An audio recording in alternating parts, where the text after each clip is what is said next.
ഇന്ന്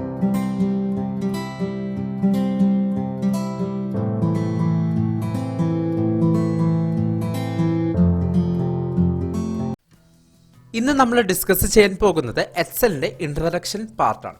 ഈ വീഡിയോ കാണുന്ന നിങ്ങൾ ചിലപ്പോൾ സ്റ്റുഡൻ്റ് ആയിരിക്കാം, അല്ലെങ്കിൽ ഒരു പ്രൊഫഷണൽസ് ആയിരിക്കാം. ഈ രണ്ട് കൂട്ടർക്കും ഒരുപോലെ ഉപകാരപ്പെടുന്ന ഒരു ടൂളാണ് എക്സൽ എന്ന് പറയുന്നത്. പ്രൊഫഷണൽസ് എന്ന രീതിയിൽ എടുത്തു നോക്കുകയാണെങ്കിൽ, ഇപ്പോൾ നിങ്ങളൊരു കമ്പനിയിൽ വർക്ക് ചെയ്യുകയാണ്.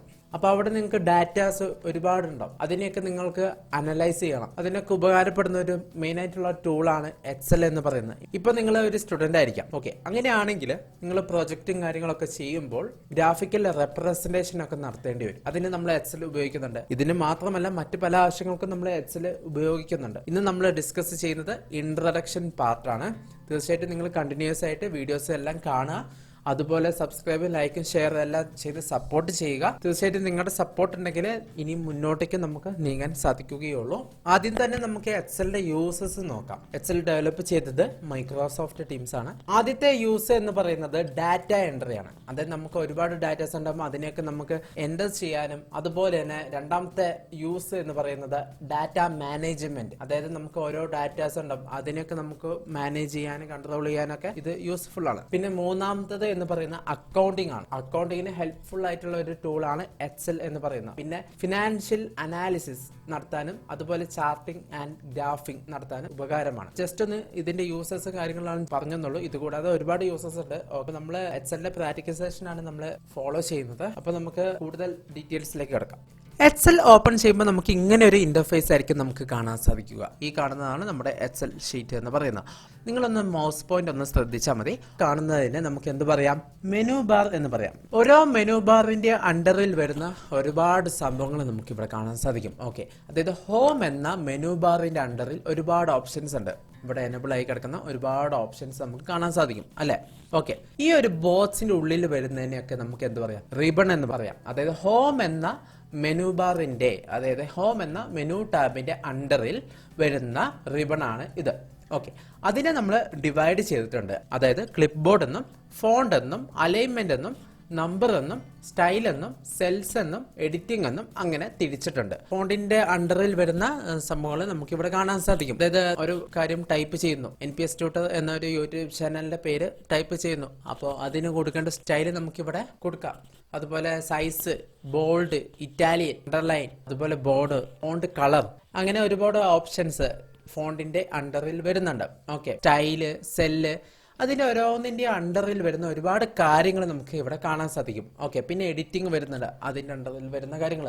അതുപോലെ ഇൻസേർട്ടും, അതുപോലെ പേജ് ലേഔട്ടും, ഫോർമുലാസും, ഡാറ്റയും, റിവ്യൂവും, വ്യൂവും ഓരോന്ന് ഓപ്പൺ ചെയ്യുമ്പോൾ ഓരോന്നിന്റെ അണ്ടറിൽ ഒരുപാട് കാര്യങ്ങൾ വരുന്നുണ്ട്. ഓക്കെ, ഇൻസേർട്ട് എന്നൊരു മെനു ടാബ് ഓപ്പൺ ചെയ്യുമ്പോൾ അതിന്റെ അണ്ടറിൽ വരുന്നതും ഉണ്ട്. ടേബിൾസ് വരുന്നുണ്ട്, ഇല്ലസ്ട്രേഷൻസ് വരുന്നുണ്ട്, സ്പാർക്ക് ലൈൻസ്, ഫിൽട്ടർ, പിന്നെ ലിങ്ക്സ്, ടെക്സ്റ്റ്, സിംബൽസ്, അതിന്റെ അണ്ടറിൽ വരുന്ന കാര്യങ്ങളും ഉണ്ട്. ഓക്കെ, ഈ ബോക്സിന്റെ ഉള്ളിൽ വരുന്നതിന് നമുക്ക് എന്ത് പറയാം? റിബൺ എന്ന് പറയാം. അതാരും മറക്കരുത്, ഈ ബോക്സിന്റെ ഉള്ളിൽ വരുന്നതിന് നമുക്ക് റിബൺ എന്ന് പറയാം. അതുപോലെ പേജ് ലേഔട്ട് ഓപ്പൺ ചെയ്യുമ്പോൾ നമുക്ക് കാണാൻ സാധിക്കും ഓരോന്നിന്റെ അണ്ടറിൽ വരുന്ന കാര്യങ്ങൾ.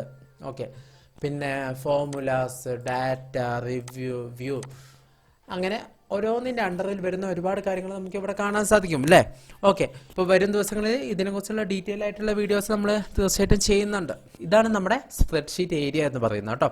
ഓക്കെ, ഓരോ ബോക്സുകളായിട്ട് കാണാൻ സാധിക്കും, അല്ലേ? ഓക്കെ, ഇപ്പൊ ഞാൻ ഈ ബോക്സ് സെലക്ട് ചെയ്തു. ഈ ഒരു ബോക്സിന് നമുക്ക് എന്ത് പറയാം? സെൽ എന്ന് പറയാം. ഓരോ ബോക്സിന് നമുക്ക് എന്ത് പറയാം? സെൽ എന്ന് പറയാം. ഓരോ ബോക്സിന് നമുക്ക് സെൽ എന്ന് പറയാമെന്ന് പറഞ്ഞല്ലോ. ഈ ബോക്സിന് നമ്മൾ ഇനി സെൽ എന്ന രീതിയിലായിരിക്കും പറയുക. അപ്പോൾ നിങ്ങൾ അത് മനസ്സിലാക്കിയെടുക്കുക. ഇവിടുന്ന് താഴോട്ടുള്ളതിനെ നമുക്ക് റോ എന്നും, ഇവിടുന്ന് ഇങ്ങോട്ടേക്കുള്ളതിനെ നമുക്ക് കോളം എന്ന് പറയാം. അപ്പോൾ ഈ ഒരു സെല്ലിന് ഒരു നെയിം ഉണ്ട്. ഓരോ സെല്ലിനും ഓരോ നെയിമുകളുണ്ട്. അപ്പോൾ ഈ ഒരു സെല്ലിന്റെ നെയിം എന്ന് പറയുന്നത് B6 ആണ്. ഈ സെല്ലിന്റെ നെയിം B6 ആണ്. അതായത് ബി എന്ന കോളത്തിലെ 6ാമത്തെ റോയിലുള്ള സെല്ലാണിത്. ഓക്കെ, അപ്പൊ നമുക്ക് മറ്റൊന്ന് നോക്കാം. അതായത് ഈ ഒരു സെല്ല് നമുക്ക് സെലക്ട് ചെയ്യാം. ഈ ഒരു സെല്ലിനും ഒരു നെയിം ഉണ്ട്. ഈ സെല്ലിന്റെ നെയിം നിങ്ങളൊന്ന് കണ്ടുപിടിച്ച് നോക്ക്. ഓക്കെ, H എന്ന കോളത്തിലെ 6ാമത്തെ റോ. ഓക്കെ, H എന്ന കോളത്തിലെ 6ാമത്തെ റോ സെല്ലിന്റെ നെയിം എന്താണ്? H6. അപ്പോൾ ഈ സെല്ലിന്റെ നെയിം എന്താണ്? H6. ഈ സെല്ലിന്റെ നെയിം നോക്കണമെങ്കിൽ നിങ്ങൾ ഇവിടെ ഒന്ന് ശ്രദ്ധിച്ച് നോക്കിയാൽ മതി.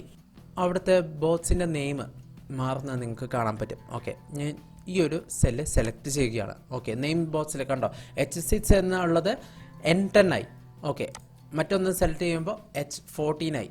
ഓക്കെ, H14 മനസ്സിലായെന്ന് തോന്നുന്നു. ഓക്കെ, അതായത് H എന്ന കോളത്തിലെ 14ാമത്തെ റോ. ഓക്കെ, H എന്ന കോളത്തിലെ 14ാമത്തെ റോ H14. ഓക്കെ, മറ്റൊന്ന് സെലക്ട് ചെയ്ത് നോക്കാം. ഓക്കെ, L6 അതായത് L എന്ന കോളത്തിലെ 6ാമത്തെ റോ. പിന്നെ നമുക്ക് താഴേക്ക് ഒന്ന് പോയി നോക്കാം. ഇവിടെ ഓരോ ഷീറ്റ് കാണാം. ഇവിടെ നമുക്ക് ഷീറ്റ് 1 ഉണ്ട്, ഷീറ്റ് 2 ഉണ്ട്, ഷീറ്റ് 3 ഉണ്ട്, ഷീറ്റ് 4 ഉണ്ട്. വേണമെങ്കിൽ നമുക്ക് കൂടുതൽ ഷീറ്റുകൾ നമുക്ക് ഇൻസേർട്ട് ചെയ്യാം.